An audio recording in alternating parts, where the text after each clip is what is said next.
I very much believe that this year Nikon are one of the main brands to really watch because of all of their kind of like decisions recently, especially getting involved with Red, as well as producing just genuinely great cameras and pretty much almost industry leading in that retrospect. Of course, you did have the Nikon Z6 Mark III, which was absolutely excellent, but one of my favorite cameras that they've released in the last couple of years has actually been the Nikon ZF.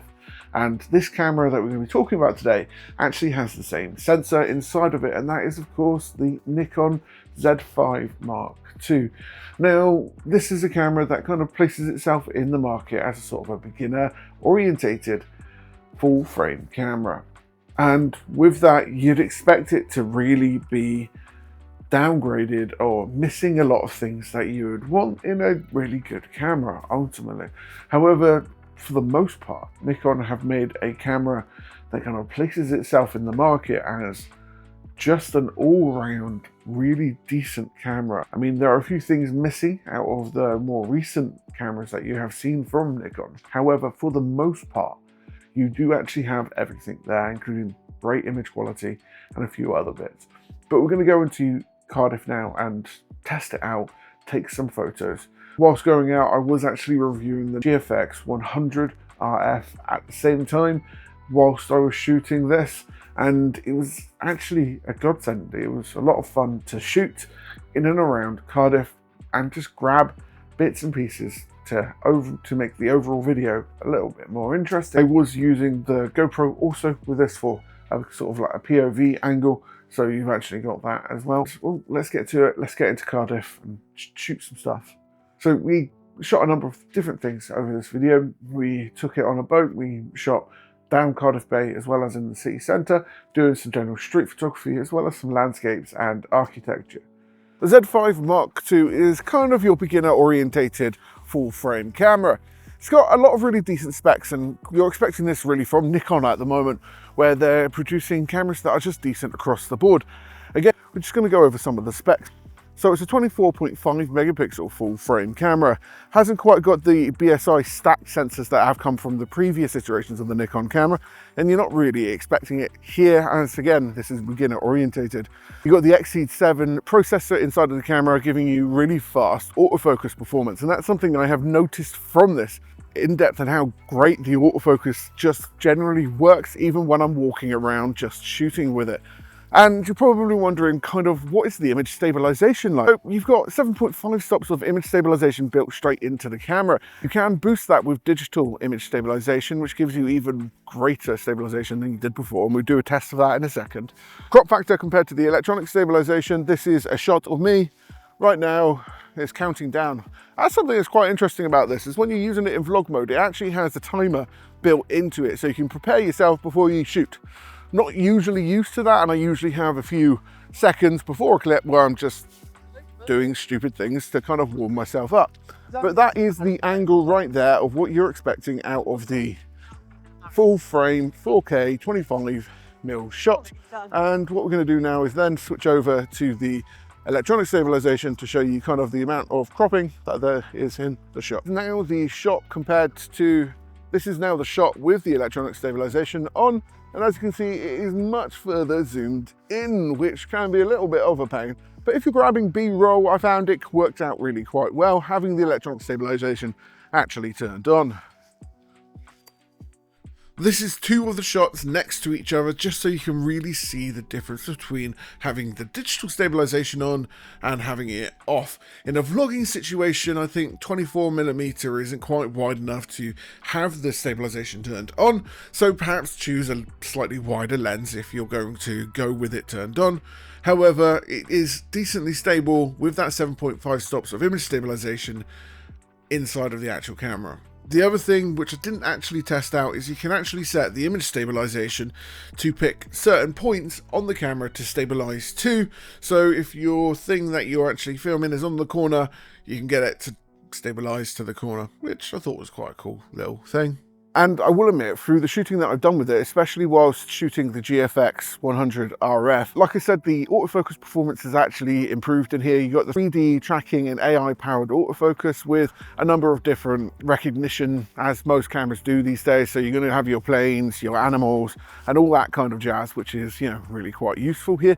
And especially because if you're getting this camera, you don't want to be trying out a lot of different types of photography, or you just want it to be generally reliable, because your beginner full frame camera does tend to be your workhorse for a number of years, and you want to make sure that it's going to last you. And in that retrospect, I believe Nikon have got you covered. The video specs of the camera, it's not your top tier video specs. So you haven't got your 8K, your 6.2K, neither any of the other jazz that you'd have with the higher end models.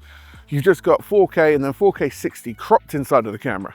You do have N-Log, and I will admit I am incredibly impressed with how well the N-Log footage actually grades. It does look really quite nice, and especially putting it through DaVinci and getting some cool footage essentially. You do have the ability to do slow motion here at 120p, however that is just in HD. Something that I wasn't really expecting to be in this camera is, of course, your pre-burst. So you can actually capture a number of frames before the camera actually shoots. And in that retrospect, it does actually shoot up to 30 frames a second. This is, however, in JPEG, and when it comes to shooting RAW, you are only going to be shooting at 14 frames a second. However, to be honest with you, when it comes to these fast frame a second cameras, you should be able to take that photo within 14 frames. So this is, of course, the camera. Right, now I'm just going to show you through the camera. You do actually have your two SD card slots right there, which, you know, is more kind of like what you're expecting as a professional. All the general buttons for your user interface are on the back, including a zoom in, zoom out button. You got your toggle there for the autofocus, which is massively useful. And what I am absolutely loving in cameras at the moment is your switches between photo and video rather than having it on the top. So the EVF has a 60 frames per second refresh rate, and it goes up to 3000 nits there. So it's a nice bright EVF for you to be able to actually see. The screen is also rotatable, so you can do your vlogging situations, and overall the camera is pretty damn decent. So looking on top of the camera now, what we have is your manual, aperture, your shutter priority, and then your program, as well as auto mode, and then your custom dials there. Something I didn't mention whilst I was actually in town is that this does actually have a picture profile button. As with most kind of like beginner orientated cameras and premium fixed lens compacts, you do actually have the ability to change between a bunch of different filters and, you know, change the look of the actual camera. Nikon haven't necessarily done something as like in depth as the film simulation. However, you do have full control as to how many you show, which ones you actually want on the menu that you have from the camera, and this is accessed simply with a button on the top that allows you to scroll through them and really check what you're looking at essentially. So you got the record button here. I do think if I was to use this camera, I would probably bind it to the shutter button. I don't quite know if that's possible, but I'm guessing it probably is. And overall, it's just kind of what you're expecting from a Nikon body. Feels very secure, and of course you got your weather sealing there as well. On the side here, we have a micro HDMI, which is absolutely awful, and then a USB-C right there, you know, for data transfer and charging of the camera. Other than that, you have your TC, your control and headphone jack right there, and then your mic jack right there, which is great for your videographers out there. What is actually great is that they've actually added a rotatable display, which is what Tyler likes a hell of a lot when you're shooting your portrait content. Last thing to mention here is that on the front of the camera there's two function buttons which you can map to what you want, and all of the dials and everything else in between feel absolutely fantastic, very clicky, very responsive, very good. Overall, the camera is very ergonomically sound. The only thing I would say when it comes to Nikon cameras just in general is that they tend to be just a little bit heavier, rather than a lot of other manufacturers that took on mirrorless systems in order to make it smaller.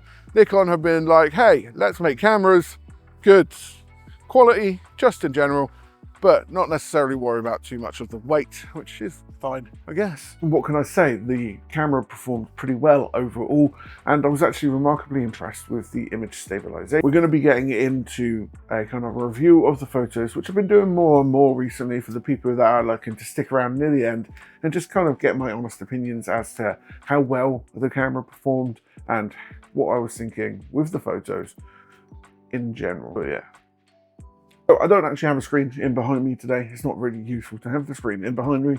I just thought it looked kind of good when using the other room. Today we're just in the office and I've done a little bit of a change around. Let me know what you think. I think it looks quite smart in behind me. Anyway, let's get into some of the photos that we actually took on that day. It is only a 24 megapixel sensor, but on the grand scheme of things, you don't necessarily need a large amount of megapixels in order to take a good photo. For example, the camera I'm actually shooting on now has a 12 megapixel sensor, and it is absolutely fantastic for shooting video on in general. So 24 megapixels, I feel like these days, isn't necessarily the standard anymore, but it's the standard in general, I guess, to at least have that minimum inside of a camera. And I think the photos that I took with it came across really quite well. In this video, of course, we are matching this up with the 24-70 f2.8 Nikon lens. And one thing I would say about Nikon lenses in general is that they do tend to be just a little bit larger, a little bit heavier. It's not necessarily a massive issue, but I think when it comes to Nikon, the build quality of the lens and the sharpness of the lens is absolutely fantastic, and it's something you can't really complain about once you start shooting, because the actual shooting experience is really quite nice. So the first photo I'm going to talk about today is, of course, this one. This is a photo of Cardiff Bay, as I was actually on the boat, just enjoying myself basically, but also taking some photos of the general area. I think the camera actually produced a really decent image there, and if we actually zoom in, it is actually relatively sharp, and even to a certain extent, that kind of crop that I've got up on the screen at the moment, I think would work quite well for this image. So you have the ability to really play with your image just a little bit, which, you know, is always fantastic when it comes down to it. For street photography, what I really wanted to see is kind of like how the 3D AF really performed, and I didn't necessarily have everything in burst mode, because although this does do burst mode, it's not necessarily something I actually had. I didn't have too many fast moving subjects over the time in which I had with this camera. So street photography, what I did like about it is, like, 9 times out of 10 when I took a photo, for example this one of the gentleman with the phone, it did actually grab the shot, and a sharp shot straight away with the 3D autofocus. It felt like it was learning the situation, even when I wasn't necessarily looking at the screen on the camera or the EVF. It performed really well and actually grabbed images that actually worked, you know, that I would actually be happy with in general for street photography. Not only that, because this is of course a new camera, don't really have access to edit the RAWs, so working with JPEGs, they're actually quite fun to use. They're not too bad, really kind of like sharp, clear JPEGs that actually you can edit to a certain extent, and, you know, put on the filters, your presets that you really want to do. The other thing that I noticed was pretty fantastic about this camera, and right now I'll show some clips of what I'm talking about, is actually the image stabilization. Pretty much throughout the shoot in which I was, you know, doing with the GFX, as well as just yesterday where I went out and did a little bit of the talking head pieces, the image stabilization was really fantastic for video.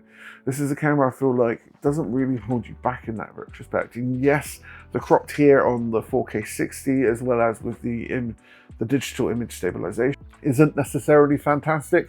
I do believe everything overall kind of comes together in a really nice compact unit that, yes, may be a little bit heavier than your general beginner range full frame cameras, but it also feels more secure there.